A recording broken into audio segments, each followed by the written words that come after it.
여러분, 오늘은 부활주일인데 부활주일은 가설도 아니고 전설도 아닙니다. 이건 실화입니다. 사실이에요. 꾸며낸 이야기가 아닙니다. 예수님께서 말씀하신 대로 그분은 예언대로 3일 만에 다시 살아나셨습니다. 만약에 예수 그리스도의 부활이 없다면 우리처럼 불쌍한 사람들이 없다라고 고린도서에서 말씀을 하고 있어요. 부활은 바로 우리의 소망입니다. 절망과 시리에 빠졌던 사람들에게 소망과 위로와 희망을, 용기를 주었던 사건이 부활절이었어요. 어제 우리는 광화문에 갔다 왔는데 이거 정말 필요한 일이구나. 그저 건물 안에서만 운신해서 있었던 부활절 행사가 퍼레이드를 통해서, 다른 건 잘 내주지도 않는데 어제 KBS 뉴스 보니까 KBS 뉴스에서도 기독교에서 부활절 퍼레이드를 하는 장면을 잠깐 비춰주더라고요. 이래서 우리가 이 부활절에 대해서 떠들지 않으면 누가 떠들어 주겠습니까?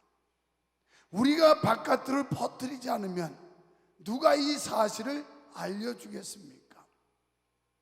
어둠과 절망과 실망으로 가득 찼던 세상의 소망과 위로의 빛을 비추어 주셨습니다.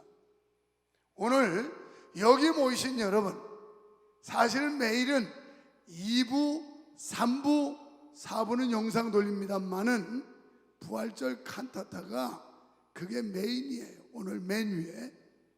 지금은 일찍 오는 분들 딱 해서 여러분 아무것도 접할 수가 없는 것 같아서 부득이하게 2페이지 설교를 짤막하게 해서 빨리빨리 하면 10분도 안 돼도 끝나요. 금방 끝낼 수 있는데, 그래서 설교를 준비를 한 겁니다. 왜?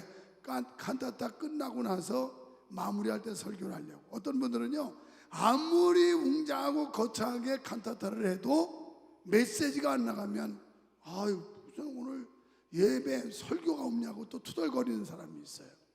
그냥 그걸로 그 스토리를 통해서 이게 우리에게 주는 메시지다 이렇게 받아들이면 초월연만 꼭 설교를 들어요. 어떤 사람들은 빵으로 해결되지 않아요. 떡으로 해결되지 않습니다. 과일로 해결되지 않아요. 꼭 밥을 먹어야 되는 사람들이 있어요.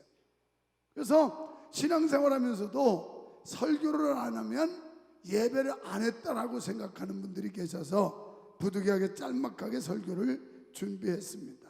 여러분, 본문은 인류 역사상 그 유래를 찾아볼 수 없었던 한 놀라운 사건에 대해서 말씀을 하고 있어요.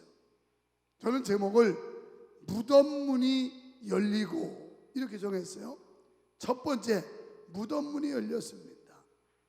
이 무덤을 막고 있던 돌문이 열리게 됐는데 이것은 작은 돌이 아니었어요. 그래서 여인들은 무덤을 찾아가면서 우리가 간들 무덤을 막고 있는 돌을 어떻게 옮긴다? 우리 힘과 노력으로는 불가능한데 이러면서 걱정하면서 가는 모습을 보게 됩니다. 가보니까 놀라운 일이 이루어졌습니다. 하나님의 능력으로 그 커다란 돌문이 옮겨졌어요. 이건 사람이 손을 댄 게 아니었습니다. 왜?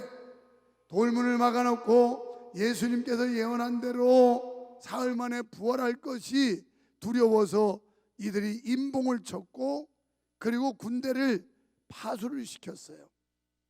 뿐만 아니라 혹여니라도 예수쟁이들이 유언비어 만들까봐 그래서 무덤을 굳게 지키고 있었습니다. 당시에 예수님과 관련된 사람들은 무덤 근처에 거기에 가까이 접근할 수가 없는 이런 상황이었습니다. 그러니까 이 돌은 사람의 힘이 아닌, 사람의 노력이 아닌 하나님의 능력과 권세로 돌문이 옮겨진 줄로 믿습니다. 우리의 삶 속에 막혀있는 돌문들, 지금 여러분 인생 살아가는 데 있어서 예수님의 부활을 막아보려고 돌문을 갖다가 닫아놓은 것처럼 우리의 인생 속에 어둠의 세계로, 억압의 세계로 우리를 가두어 놓고 막아 있는 이런 돌문들이 있다면, 오늘 부활의 능력, 예수 그리스도를 무덤에서 나오게 하셨던 하나님의 능력이 여러분을 막고 있는 모든 장애문들을 치워주시는 역사가 있기를 축원합니다. 두 번째는 천사가 소식을 전해주었어요. 사실 예수님은 숨 없이 당신이 부활할 것을 예고해 주셨어요. 그런데도 믿질 못하고 이 여인들은 무덤을 찾아가요. 여기서 우리가 한 사람이 예수 믿기까지 얼마나 더디고 어려운가 하는 걸 보게 돼요. 예수님께서 그렇게 수차례 내가 죽어도 다시 산다, 나는 다시 부활할 것이다 예고해 줬건만, 이건 아랑곳하지 않고 이 여인들이 예수님 무덤을 찾아가서 거기에 향유도 바르고 무덤을 한번 확인해 보려고 찾아간 모습을 보면, 우리가 교회 생활을 하지만 주님을 믿는 단계까지가 그리 쉽지 않다는 것을 이 말씀에서 엿볼 수가 있습니다. 부활에 관한 말씀을 거듭 들었음에도 불구하고 그들은 주님을 만나려 무덤으로 갔던 겁니다. 오늘 우리 모두 믿음의 은사를 받아서 주 예수 그리스도의 부활을 확실하게 믿을 수 있기를 축원합니다. 수많은 무신론자들이 주님을 믿기를 거절하지만 주님께서는 무덤의 문을 여시고 주를 사모하는 자들에게 자신을 보여주셨어요.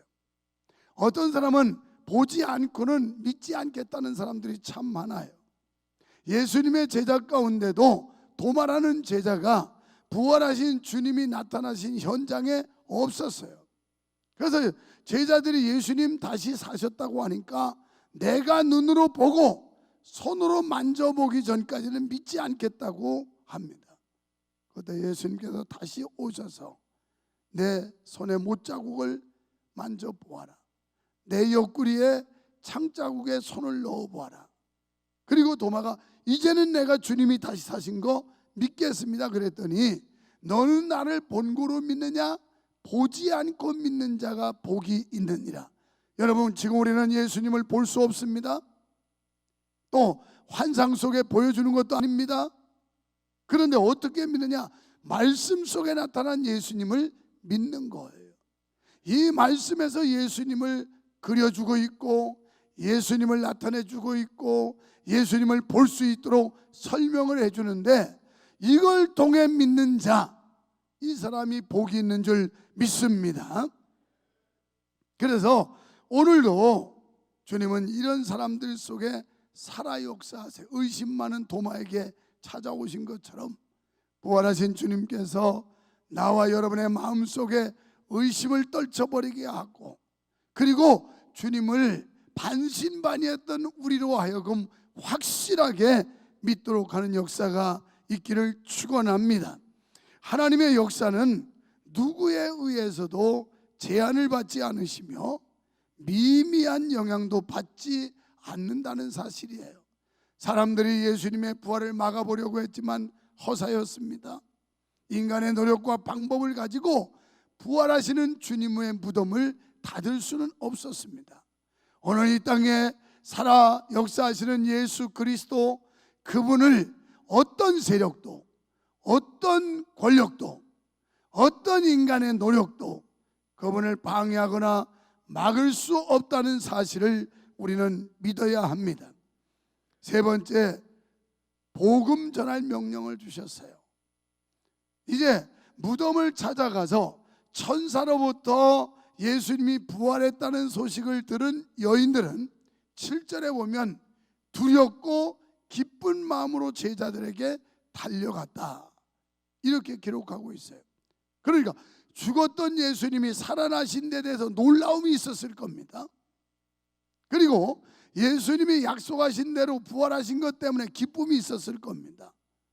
이 두려움은 무서움이라기보다는 이 역사의 현장에서 두려움, 그러니까 정말 사람이 상상할 수 없는 이 엄청난 일에 대한 그런 두려움이랄까요? 공포가 아니고 이런 마음과, 그리고 주님의 약속이 이루어졌다는 이 기쁨 때문에 이 두 가지 마음 가지고 제자들에게 달려갔습니다.